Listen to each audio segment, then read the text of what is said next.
దుర్గాడ కొత్తపేట రామాలయం వాస్తవులందరికీ హృదయపూర్వక నమస్కారం.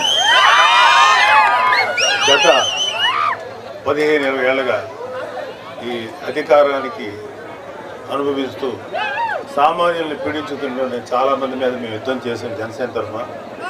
ముఖ్యంగా వైసీపీ నాయకుల మీద, వైసీపీ మన జగన్మోహన్ రెడ్డి మీద మేము అలుపెరిగిన పోరాటం చేస్తున్నాం. పవన్ కళ్యాణ్ గారు తన సినిమా జీవితాన్ని కూడా చాలాసార్లు పక్కన పెట్టి మీకోసం ముందుకు వచ్చారు.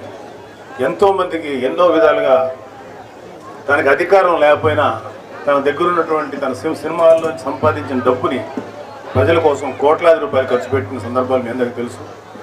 తుఫాన్లు వచ్చినా, కరోనా వచ్చినా, లేకపోతే ఈ రైతులు ఆత్మహత్యలు చేసుకున్న వాళ్ళ కుటుంబాలకి తన సంపాదన నుంచి ఎంతో కొంత ఇచ్చినటువంటి వ్యక్తి అయినా, అలాంటి వ్యక్తి ఒక్కసారి అధికారంలోకి వచ్చిన తర్వాత మిమ్మల్ని ఎంత బాగా చూసుకుంటారో మీరు అర్థం చేసుకోవాలి. అలాగే ఈ పిఠాపురం నియోజకవర్గాన్ని చాలా ఆదర్శవంతమైన, భారతదేశంలోనే ఆదర్శవంతమైన నియోజకవర్గంగా తీర్చిదిద్దబోతున్నారు. ఎందుకంటే పవన్ కళ్యాణ్ గారికి సెంట్రల్ గవర్నమెంట్లో మంచి ఒపీనియన్ ఉంది ఆయన మీద. పవన్ కళ్యాణ్ గారు ఈ నియోజకవర్గానికి ఎంత వరకు సెంట్రల్ గవర్నమెంట్ నుంచి రావాలో అన్ని నిధులు కానీ, అన్ని అవసరాలు కానీ, మన ఇన్ఫ్రాస్ట్రక్చర్, రోడ్లు, డ్రైనేజీలు ఇవన్నీ బాగు చేయడానికి మనకు కావాల్సిన నిధులు సెంట్రల్ గవర్నమెంట్ నుంచి, అలాగే రేపు పొద్దున రాష్ట్ర ప్రభుత్వం, రాష్ట్రంలో ఏర్పడబోయే కూటమి ప్రభుత్వం నుంచి అన్నీ తీసుకొచ్చి మీ నియోజకవర్గాన్ని అద్భుతంగా తీర్చిదిద్దారు. అలాగే ఇక్కడ SEZ ఏరియాలో ఉన్నటువంటి అరవిందో ఫార్మాలో మన యూత్కి, అమ్మాయిలకు కానీ అబ్బాయిలకు కానీ దాంట్లో 70% ఇస్తామని ప్రామిస్ చేశారు. పవన్ కళ్యాణ్ గారు వచ్చిన తర్వాత అది ఖచ్చితంగా మీకు వచ్చేలాగా చేస్తాం. అంతేకాకుండా అవసరమైతే మనకి స్కిల్ లేకపోతే స్కిల్ నేర్పించి మరి ఉద్యోగాలు దాంట్లో ఉద్యోగాలు ఇప్పించాలి అరవిందో ఫార్మాలో. అంతేకాకుండా SEZలో చాలామంది SC, ST, BC సోదరుల యొక్క ల్యాండ్స్ని, పొలాలు తీసుకున్నారు. వాటిల్లో మంచి ఇండస్ట్రీస్ని ఆహ్వానించి ఆ ఇండస్ట్రీస్ ద్వారా మన యూత్కి మంచి ఉద్యోగాలు వచ్చేలాగా ఆయన కృషి చేస్తారు. అలాగే ఎంటైర్ ఈ పిఠాపురాన్ని టెంపుల్ సిటీగా మారుస్తారు. ఈ టెంపుల్ సర్క్యూట్ అంటారు. ఇలా ఎప్పుడైతే మన గుళ్ళను అభివృద్ధి చేశారో ప్రజల ఆదాయం గణనీయంగా పెరుగుతుంది, అన్ని రకాల సదుపాయాలు దొరుకుతాయి, ట్రాన్స్పోర్టేషన్ దొరుకుతుంది, హోటల్స్ వస్తాయి, మంచి రోడ్లు ఇంకా బాగా వస్తాయి, మీకు అందరికీ మంచి చేస్తారు. ముఖ్యంగా రేపు రాబోయేటువంటి NDA ప్రభుత్వం, స్టేట్ గవర్నమెంట్లో, మన రాష్ట్ర ప్రభుత్వం వచ్చే NDA గవర్నమెంట్ వల్ల ఆడపిల్లలకి, ఆడబిడ్డలకి ముఖ్యంగా మంచి రక్షణ లభిస్తుంది. ఎవడైనా సరే యథవేషాలు వేస్తే ఆడికి చెప్పుతో కొట్టినట్టు సమాధానం చెప్పగలుగుతాం అవసరమైతే. ఎందుకంటే ఈ వైసీపీ ప్రభుత్వం చేతిలో 30,000 మంది ఆడపిల్లలు కనపడకుండా పోయారు ఈ యొక్క ప్రభుత్వం యొక్క నిర్లక్ష్య ధోరణి వల్ల. సో అలాంటి పరిస్థితులు అన్నీ కూడా పవన్ కళ్యాణ్ గారు మన జాగ్రత్తగా చూసుకుంటారు. పోలీసు వ్యవస్థని బలంగా చేసి మీకు రక్షణగా నిలబడతారు. మీరందరూ పవన్ కళ్యాణ్ గారికి మీ ఓటు వేసి, ఇక్కడ పిఠాపురంలో ఎమ్మెల్యే అభ్యర్థిగా ఆయనకు ఓటు వేసి, అదేవిధంగా కాకినాడ పార్లమెంట్ నియోజకవర్గం పరిధిలో ఎంపీగా నిలబడిపోతున్న తంగెళ్ళ ఉదయ శ్రీనివాస్ గారికి, ఎంపీకి మీ ఓటు వేసి వాళ్ళిద్దరిని పంపిస్తే, ఒకరిని శాసనసభకి, ఒకరిని లోక్సభకు పంపిస్తే మీకు అన్ని మంచి సదుపాయాలు, మంచి అడ్వాంటేజ్ జరుగుతుందని నమ్ముతూ మీరు ఓటు వేసుకుంటున్నాను. అలాగే మాకు ఫుల్ సహకారం అందిస్తున్న వరం గారికి ప్రత్యేకమైన కృతజ్ఞతలు. బుర్రా కృష్ణరాజు గారికి కూడా మా కృతజ్ఞతలు.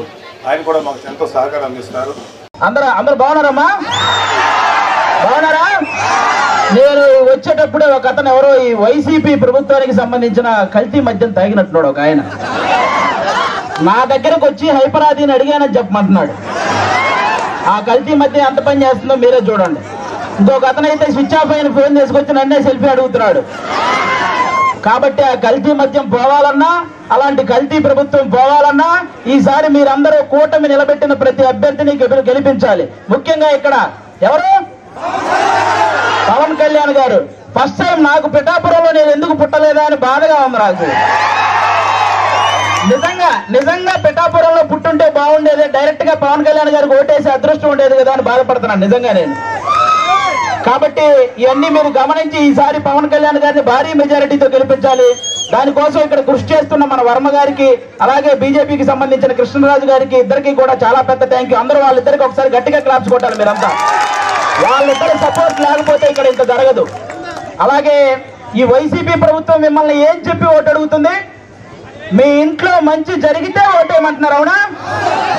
అసలు వాళ్ళ ఇంట్లో మంచి జరగలేదని ఇద్దరు చెల్లెలు రోడ్డు మీద తిరుగుతున్నారు, అవునా కాదు? మరి వాళ్ళ ఇంట్లోనే మంచి జరగనప్పుడు మీ ఇంట్లో మంచి ఎలా చేస్తారు? అది ఒకటి మీరు గమనించాలి, అవునా? ఇంకోటి ఏమంటున్నారు, మేము పొద్దున బట్టలు నొక్కితే ఆడవాళ్ళ అకౌంట్ లో 10,000 రూపాయలు పడుతున్నాయి అంటారు, అవునా? మరి సాయంత్రం మూతిప్పితే మగవాళ్ళ అకౌంట్ లో నుంచి 30,000 పోతున్నాయి. మరి వాటి సంగతి ఏంటి? కాబట్టి పొద్దున బట్టలు నొక్కుతున్నారు, సాయంత్రం పేక నొక్కుతున్నారు. ఈ రెండు మీరు గమనించి ఓటేయాలి. ఇంకోటి ఏమంటారు ఆయన, ఫ్యాన్ ఇంట్లో ఉండాలి, సైకిల్ బయట ఉండాలి, గ్లాసు సింక్ లో ఉండాలి అన్నారు, అవునా? కానీ ఫ్యాన్ ఎంతలో ఉండాలి? 4లోనో 5లోనో ఉండాలి, అవునా కాదా?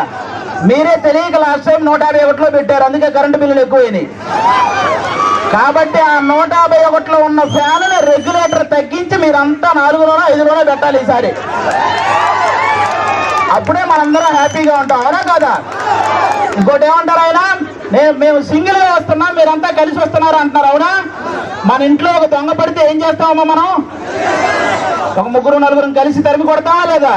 మరి రాష్ట్రంలో ఇంతమంది గజ దొంగలు పడితే మరి తరిమి కొట్టాలా లేదా అమ్మా మనందరం?